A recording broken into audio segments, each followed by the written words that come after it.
Oturun.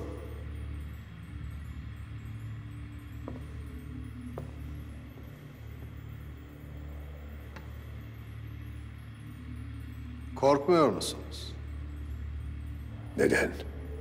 İki imparatorun düşmanlığını kazanmış birisi olarak neden korkmanız gerektiğini bilmiyor musunuz? Eğer korksaydım bu harbe hiç girmezdim. Yine de pek zamanın kalmadı.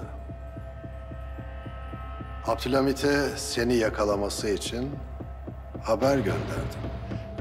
Yeryüzünde benim kim olduğumu bilmeyen iki kral var. Eğer gerçekten beni tanısaydınız, dost olmak için çabalardınız. Abdülhamid'e asla teklif etmeyeceğim bir şeyi size teklif etmek isterim. Nedir? Dostluğumu. Abdülhamit'e vermediğiniz bu şerefi neden bana layık görüyorsunuz? Basit. Çünkü siz iyi bir Hristiyansınız. Abdülhamid ise iyi bir Müslüman.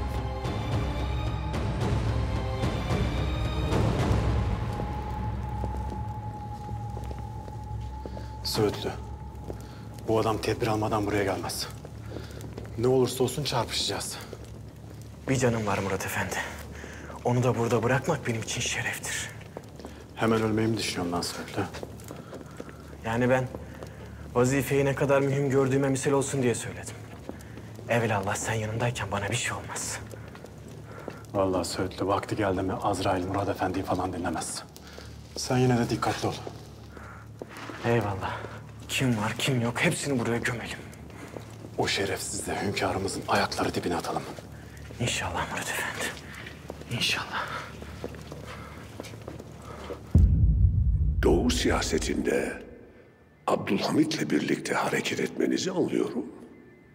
Ama aynı kanı taşıdığınız, dindaş olduğunuz kraliçeye karşı ittifak etmeniz beni biraz şaşırttı. Abdülhamit gibi büyük bir siyasi zekanın önünde eğilmeniz lazım. Bana ihtiyacım olanı verdi. Ben de bunu karşılıksız bırakmadım. Kraliçenin bizim donanma ihalemizden gelecek paraya muhtaç olması beni karşı koyamadığım bir şekilde içine çekti. Milletinin menfaati dışında sizinle bir anlaşma yaptığını mı sanıyorsunuz? Hiçbir imparator bunu yapmaz. Milletinin menfaati olan hayal ettiği demir yolunu Abdülhamit'e yapacağım. Ama siz de hayal ettiğiniz petrolü alamayacaksınız. Bizim siyasetimizi iyi bildiğini sanıyorsun. Saraydan seçtiğiniz paşa uzun zaman benim için çalıştı. Şimdi Abdülhamid'in lafından dışarı çıkmıyor. Verdiğiniz rüşvete karşı koca bir hiç aldınız. Abdülhamid ve Mahmud Paşa sizi oyuna getirdi.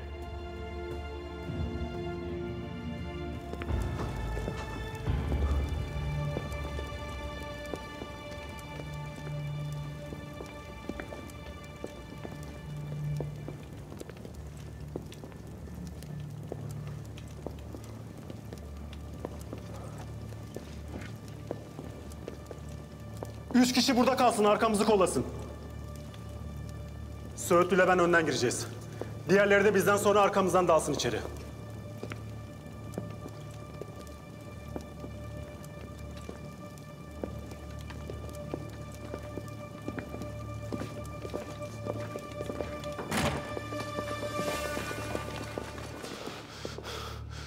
Kralın oyuna geldik Söğütlü. Herkes saraya dönsün! Abdülhamid en başından beri demiryolunun verdiği tarihte bitmeyeceğini biliyordu. Anlaşma maddelerinin hepsi kendi lehine. Alman şirketleri bütün teknik kabiliyetlerini birleştirse dahi verilen tarihten ancak 3 yıl sonra bitirilebilir. Petrol için bu işi yapmak istediğimi de biliyordu. Mahmut Paşa'nın verdiği bütün bilgiler sizi yanıltmak içindi. Peki, teklifiniz nedir?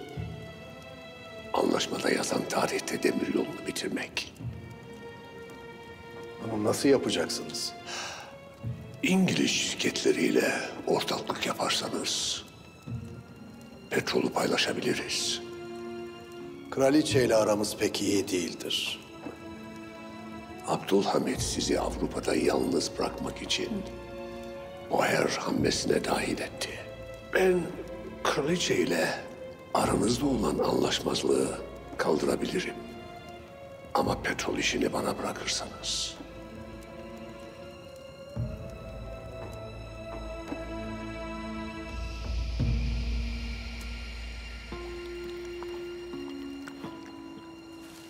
Hünkârım.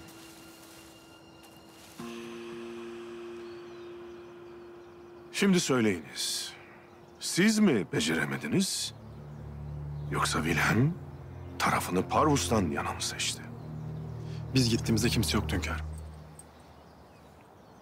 Anlaşıldı. Tahsin Paşam, Emredin hünkârım. Parvus Wilhelm'i neyle ikna edebilirdi? Anlaşma şartlarındaki tertibimizi söyleyerek. Biz Almanlarla bir anlaşma yaptık. Alman heyetinin o anlaşmalardaki ayrıntıları keşfedecek kabiliyeti yok. Lakin uzun süredir petrol meselesi üzerine çalışan Parvus'un vardı. Siz oraya gidene kadar Parvus meseleyi divanımızdan bir sızıntıyla öğrenip Wilhelm'i ikna etti. Şimdi biz petrolümüzü kaybetme tehlikesiyle karşı karşıyayız. Ne emredersiniz hünkârım? O belgeler Parvus'a nasıl sızdı onu bulun.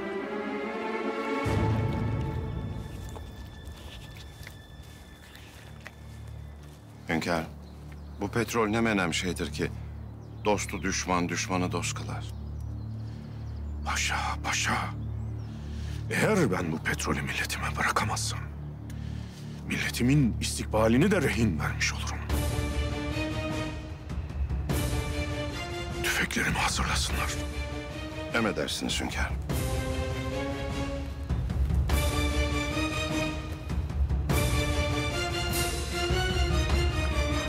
Abdülhamit seninle ortaklık teklifini kabul etmeyecektir. Elbette. Şu an karşısındaki en büyük düşman benim. Ne yapacaksın? Abdülhamid'in ortaklığımızdan haberi olmasından gerek yok. İşi siz yapıyorsunuz sanacak. Size göndereceğim bir adamım. Onun karşısına sizin adınıza çıkacak. Bu Abdülhamit'le kurduğumuz dostluğa zarar vermeyecek bir teklif. Size kurulan oyunlara karşılık küçük bir hamle. Sizi sultana vereceğimi söyledim. Sizinle anlaştığımızı umuyorum. Buna lüzum kalmadı. Yaptığım siyasetin her zaman milletimin menfaatine olmasına dikkat ettim. Milletimin menfaati her türlü dostluktan da önde gelir. Sizi sultana vermeyeceğim. Teklifinizi kabul ediyorum. Adamınızı bana gönderin.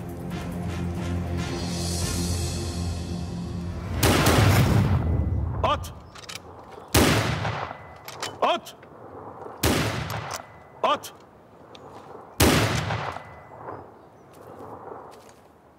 Wilhelm Parvus'la anlaşmamış olabilir hünkârım. Belki Murat Efendi gittiğinde görüşme bitmişti.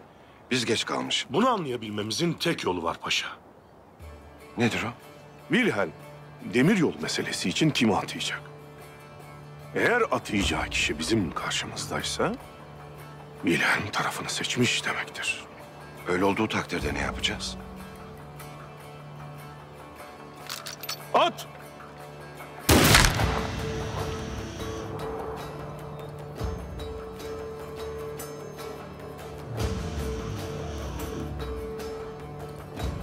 Eğer o petrolü koruyamazsak, bizim bu tahtta işimiz kalmadı demektir. Hünkâr, tahtı mı bırakacaksınız?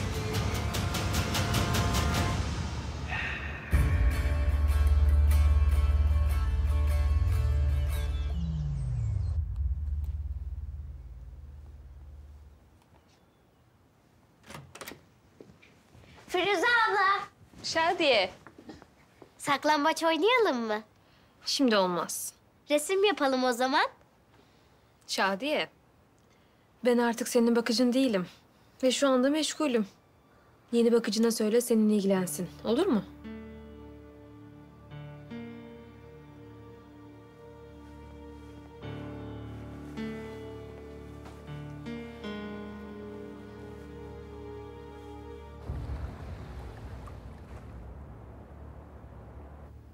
Firuze ablam artık bakıcın değilim dedi. Bundan sonra benimle oynamayacak mı? Üzülme Şadiyeciğim. Ben oynarım seninle, olmaz mı? Ama ben Firuze ablamı istiyorum. O öyle deyince ben çok üzüldüm. Firuze'yi Şadiye'ye düşkün sanırdım. O bile yalanmış.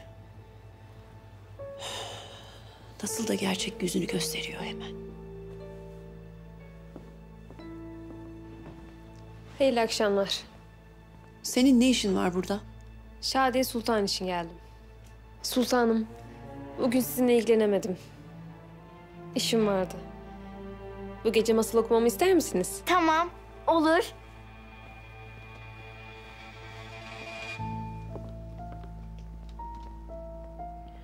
Bu kızdan nasıl kurtulacağız? Bunun için elimden geleni yapacağım Naime. Onun yüzünden Fehmi'nin de kalbini kırdım. Gidip gönlünü almam lazım kızım. O da manasız yere Firuze'yi korumaya kalkmasaydı o zaman. O yılan belki herkesi kandırır Naime. Ama beni asla.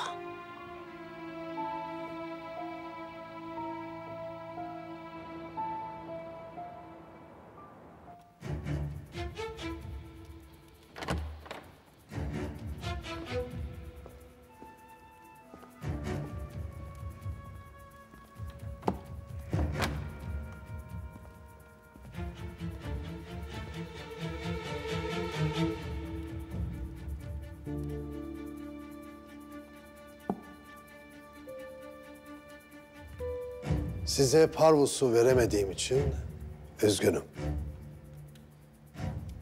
Veremediniz mi? Vermediniz mi? Bilmek isterim. Neyi? Dost musunuz, düşman mı? Yoksa ikisinin arasındaki ince çizgide bekleyen mi? Size buraya Kudüs'e gideceğimi bildirmek için gelmiştim. Kudüs! Selahaddin Eyyubi'nin fethettiği Gök şehri. Dedem Yavuz Selim'in emanet aldığı şehre gitmek istediğinizi söylüyorsunuz. Evet, Ve bizim müsaademizi istiyorsunuz.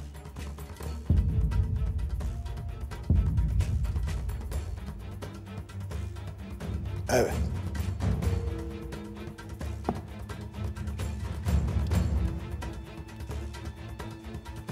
İzin veriyorum. Gidebilirsiniz.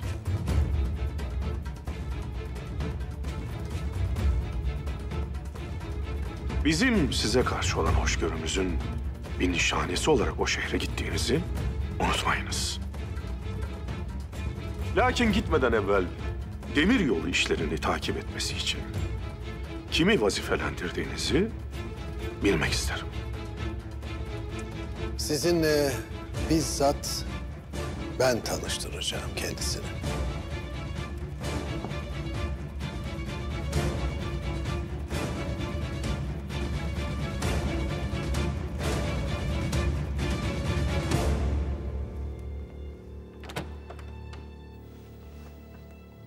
Seni bulduğumuza çok sevindim Lütfü. Beni neden getirttiniz paşam? Mahkum etmek için mi? Aksine. Hakikati aydınlatmak ve üzerine yapışan iftirayı temizlemek için çağırdım seni buraya Lütfü. Nasıl olacak bu? Bidar Sultan sana hepsini anlatacak. Bidar Sultan mı?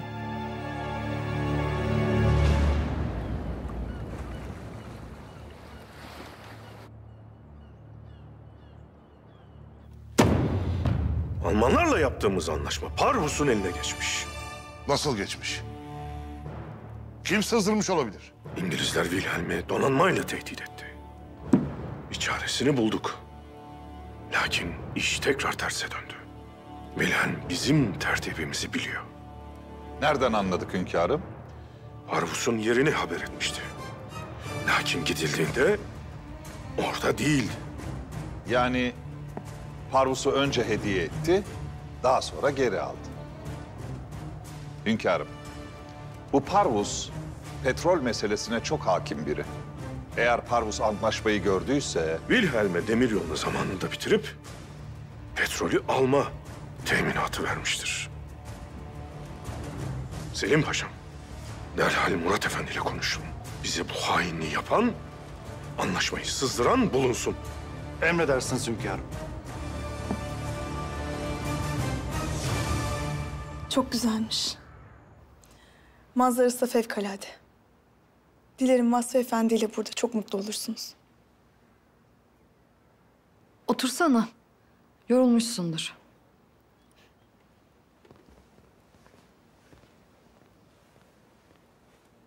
Buraya haber vermeden geldim. Lakin Fehime ile konuşacaklarım var. O gün saraya geldiğinizde tatsız bir hadise oldu. İstemeden kalbini kırdım. Affet. Broşu Firuze'nin kırdığına o kadar emindim ki. Sen de onu savununca sesimi yükselttim. Mühim değil. Fehime çoktan unuttu. Öyle değil mi Fehime? Evet. Sen o kadar üzülünce ben üzülmedim bile. Ne kadar iyisin. Sen de Hatice. Sevdiğinle aynı çatı altında yaşamak ne büyük saadet. Ben de Kemalettin'le aynı çatı altında yaşayacağım günü sabırsızlıkla bekliyorum. Ben bir kahve yapayım bize. Sen otur abla. Ben Afife'ye söylerim. Yo. Gerek yok. Ben kendi ellerimle yapacağım.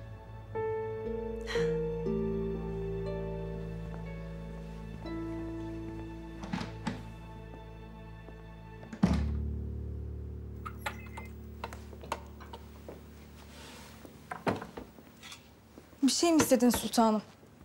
Çıkın. Size çıkın dedim.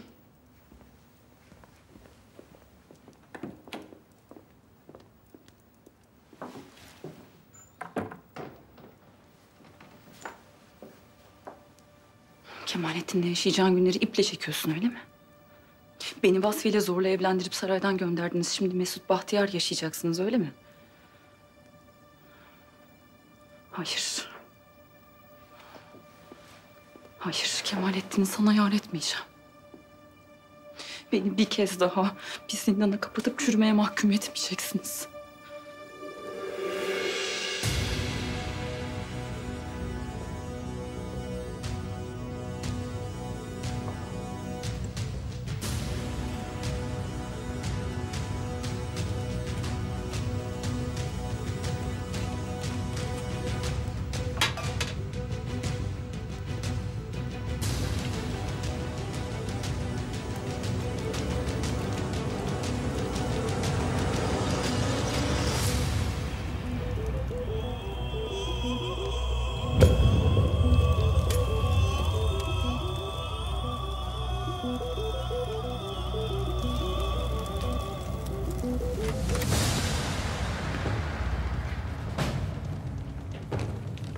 Baba? Ahsen, Selim Paşa Almanlarla yapılan anlaşmayı muhafaza etmen için sana vermiş. Belgeler nerede? Kilitli. Dolapta. Açın dolabı. Ne oldu? Bir sorun mu var? Aç Hasan, aç.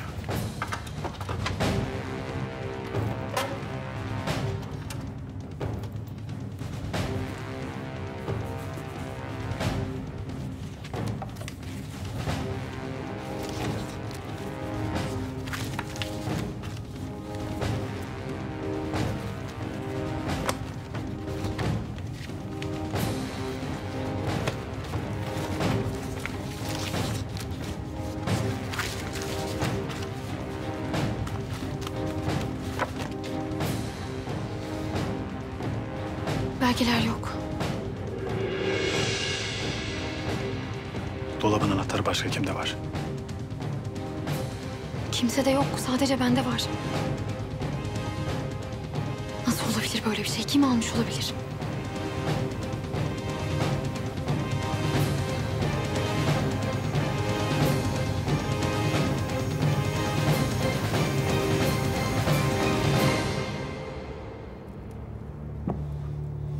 Petrol elden gidiyor. Biz içimizdeki gafillerle, dışımızdaki düşmanlarla sarılmış durumdayız. Hünkâr, Wilhelm henüz bu işlerle alakadar olacak kişiyi ilan etmedi. Hissim odur ki paşa, karşımıza düşmanımızı çıkaracak.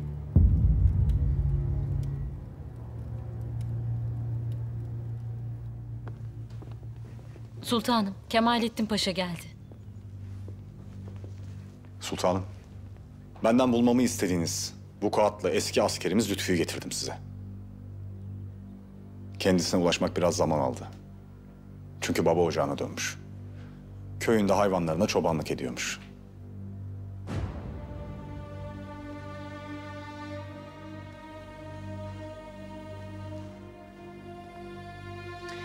Naime Hatice'nin yanına gitmişti. Siz onu alıp saraya geri dönerken biz de askerle konuşalım biraz. Emredersiniz sultanım.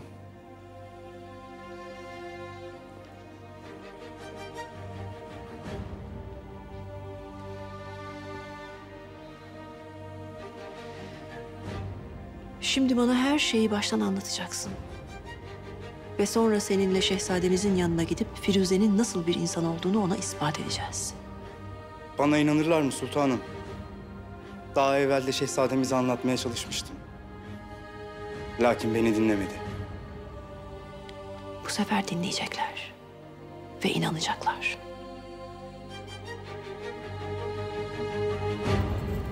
Ona öyle bir şey yapacağız ki bu sefer inkar edemeyecek.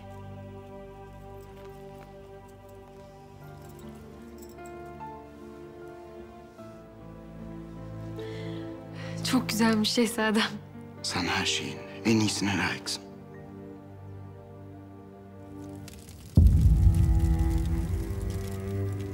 Sizin yanınızda kendimi o kadar rahat hissediyorum ki. Dilden çıkanlarla değil, gönülden bağlıyız biz sizinle.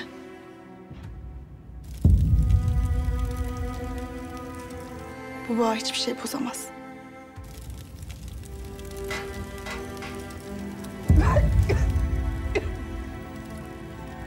Yangın! Aman Allah'ım. Aman Allah'ım. Allah! Allah!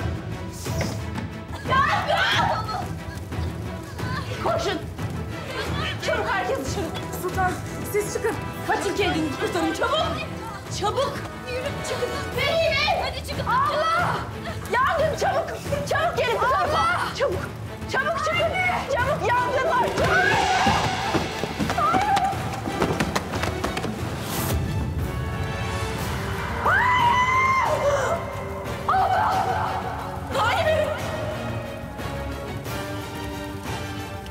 Naime aç gözünü! Naime aç gözünü! Kendine gel!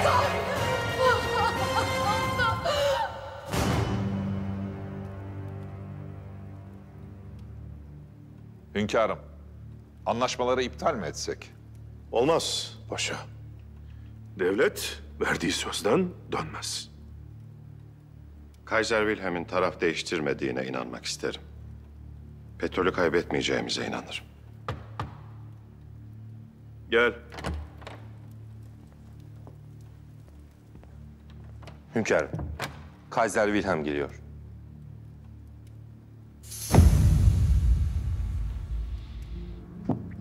Göreceğiz paşa.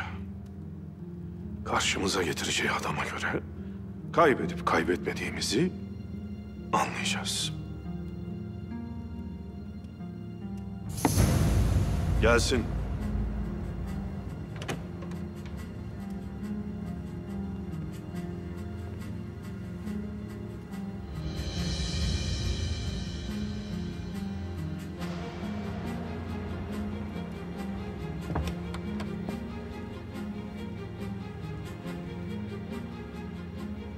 dostuma veda etmek için geldim.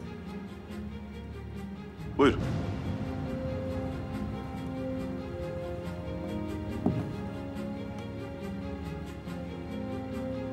Sizinle tekrar görüşmek benim için büyük bir şereftir İmparator Hazretleri. Majestelerini ağırlamak da bizim için öyle.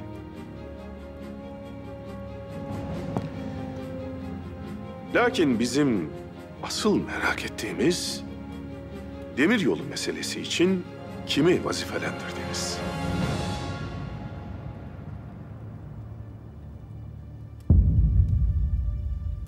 Gelsin.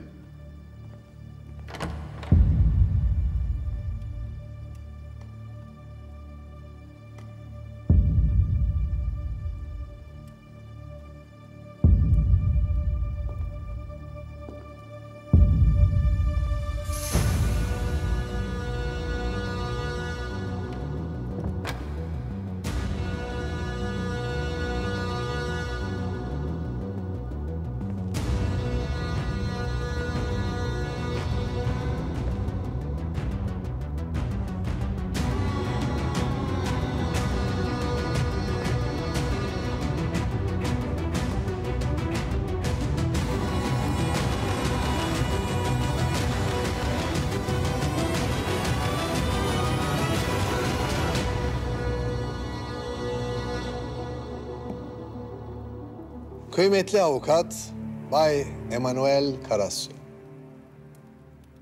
Bay Karasu'nun hukuki tecrübesiyle hem sizin için hem bizim için iyi bir tercih olacağından eminim.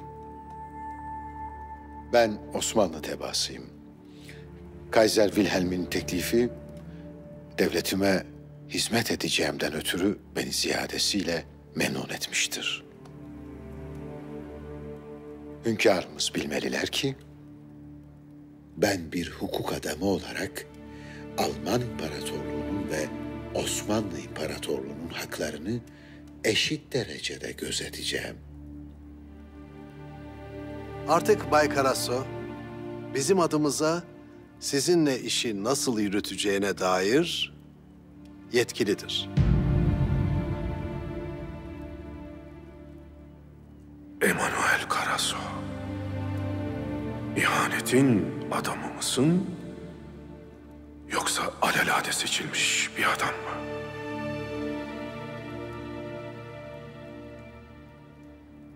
Bay Karasu'yla demir yolunun nasıl yapılacağına dair anlaştıktan sonra bir an evvel demir yolu biter diye umuyorum. Açılışa davet edersiniz diye umuyorum. Elbette. Memnun oluruz. Ben müsaadenizle Kudüs'e gitmek için yola çıkacağım. Elbette, tabii.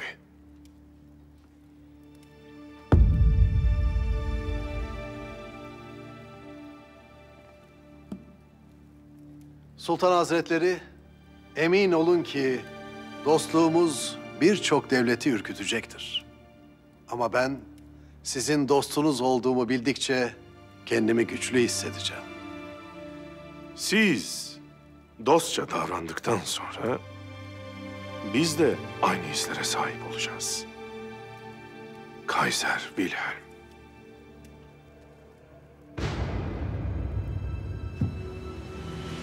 Naime! Naime! Aç gözlerini! Aç! Aç! Çıkmamız lazım buradan! Abla duymuyor bizi, ne yapacağız? Tut Fehime! Biz çıkaracağız.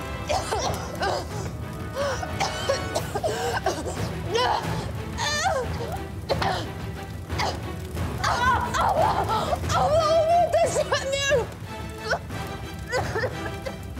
Koş yardım getir! Koş! Sen burada mı kalacaksın? Sen de gel. Koş Fehime! Koş dedim!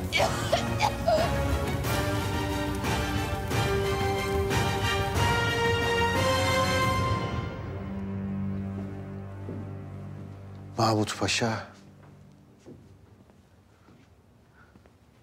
Bay Karasu, hiç şaşırmış görünmüyorsunuz. ben sizin ne hilelerinizi, ne oyunlarınızı gördüm, şaşırmadım. Şimdi buna mı şaşıracağım? Siz bu işe kendinizi çok fazla alıştırmayınız. Çünkü belli olmaz. Her şey değişebilir. Hünkârımız da kararını değiştirebilir. Değil mi? Bu vazife herhangi bir şekilde elimden alınacak olursa sizden bilir. Bu vazifenin elinizden alınması hiç de uzun sürmeyecek. Siz benden ziyade işin bende kalması için çabalamalısınız. Aksi halde Parvus'u hiç görmediğiniz kadar şiddet görebilirsiniz paşa. Sizin boş tehditlerinize pabuç bırakacak adam değilim ben. Bakın Mahmut Paşa, biz birbirimizi biliriz. Zaaflarımızı da iyi biliriz. Sabahattin'i biliriz. Onun saraya ne kadar pamuk ipliğiyle bağlı olduğunu da biliriz. Evladınızı ne kadar çok sevdiğinizi de iyi biliriz. Ama ne kadar çok severseniz sevin, onu koruyamayacağınızı da iyi biliriz. Anlıyorum. Bu son söylediklerinizden sonra düşündüm de... Doğru. Ben sizin yanınızda değilim. Ama ben sizin karşınızda da değilim. Eğer hünkârımız bana sizi sorarsa... çok iyi bir avukat derim. Yalan da söylemiş olmam. Mahmut Paşa, buyurun. Bakın, sizin Parvus hakkındaki güvensizliğinizi çok iyi biliyoruz. Evet. Ama artık Abdülhamid'e karşı güçlü bir ittifak, sağlam bir dostluk kurduk onunla. Artık bu dostluğun keyfini çıkarma vaktidir. Siz de bize katılın. Eski güzel günlerimizdeki gibi beraber olalım. Hem bu demir yolu sizin hayalinizde. Beraber yapalım bu işi. Hem siz kazanın, hem biz kazanalım. Ve unutmayın, kazananlar kolay dostluk kurarlar.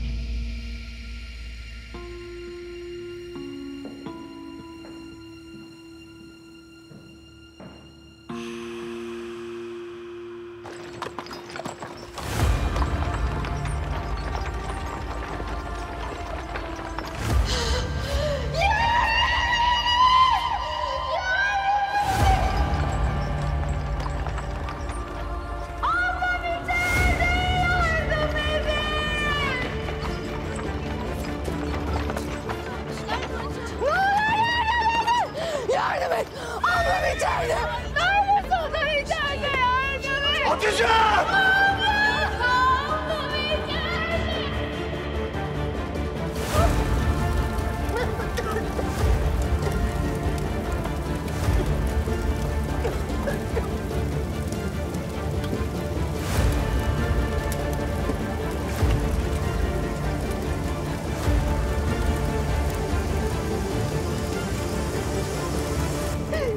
Anca ölmen için dua eden ben şimdi seni yaşatmak için canımı tehlikeye atıyorum. Ne olur dayan, ne olur ölme, ne olur ölme. Hatice! Kemalettin! Naime nasıl? Naime iyi mi? Bilmiyorum, merdivenlerden düştü. Naime! Naime duyuyor musun beni? Naime! Biz çıkarmaya çalıştık Behime'yle yapamadık. Naime! Duyuyor musun beni? Hadi, hadi. Hadi, Naime, hadi.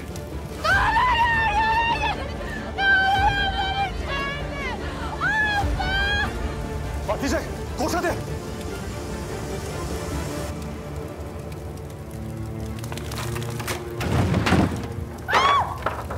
Hatice hadi. Hatice hadi ne olur. Kemalettin gelemiyor. Sen git. Naime'yle git. Hatice seni burada bırakamam hadi. Hatice hadi.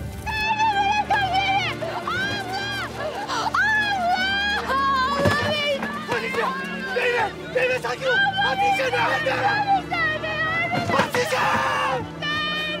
Hatice!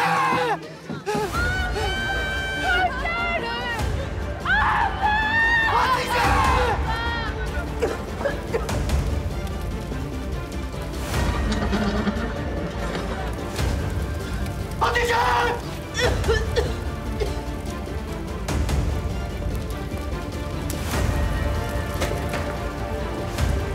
Hadi Vasfi! Hadi!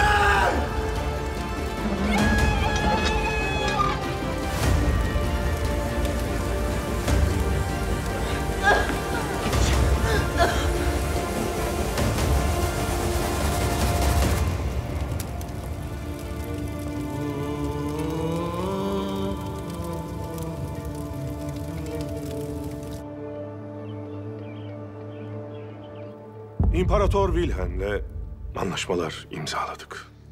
Nihayet demiryolu için sağlam bir müttefik bulduk. Ondan emin değiliz paşa. Niçin hünkârım? Kaiser Wilhelm bir adamı vazifelendirdi.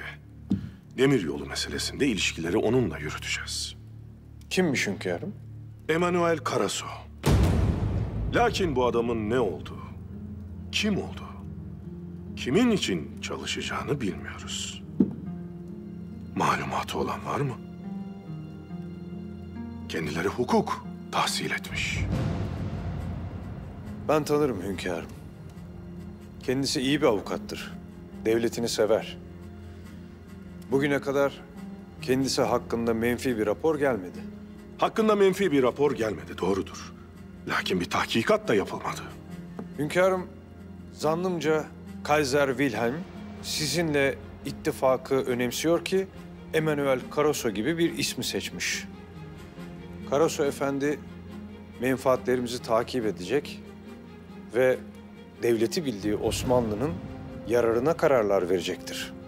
İnşallah öyle olur paşa. Lakin Wilhelm'in niyetlerinden şüphelerimiz var. Selim Paşa. Emredin hünkârım.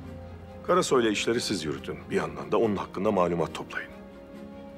Karasoy Efendi ile bir anlaşma imzalayacağız. O vakte kadar malumatın toplanması gerekiyor.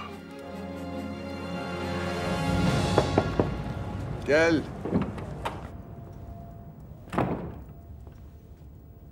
Yeni vazifenizle alakalı sizi memnun ettiğimi umuyorum Karaso. Sizden şüphe ettiğim için affedin. Buyurun.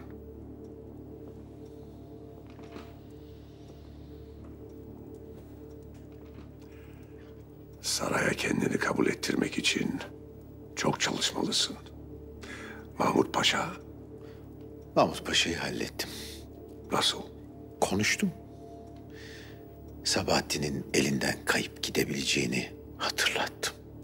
Sen Karaso, benim bu devlete sardığım en büyük bela olacaksın. İltifat kabul ediyorum.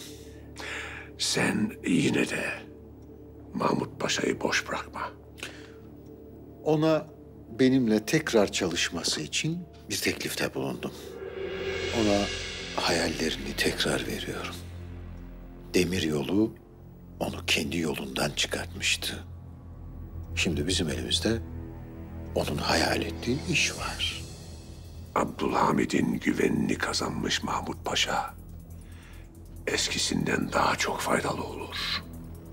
Mahmut Paşa kadar ileri gidebilecek biri olmasa da benim sarayda bir dostum daha var. Kim? İzzet Paşa. İzzet Paşa Abdülhamid'e hakkımda olumlu bir tahkikat verecek. Bu şüpheleri üzerinden kaldırır. Wilhelm'in de politikası bozulmadı. Abdülhamid onu dostu sanmaya devam edecek. Unutmaman gereken tek şey, bütün bunları petrol için yapıyor olmamız Karaso. Şimdi git ve onları mağlup edecek bir anlaşma yap.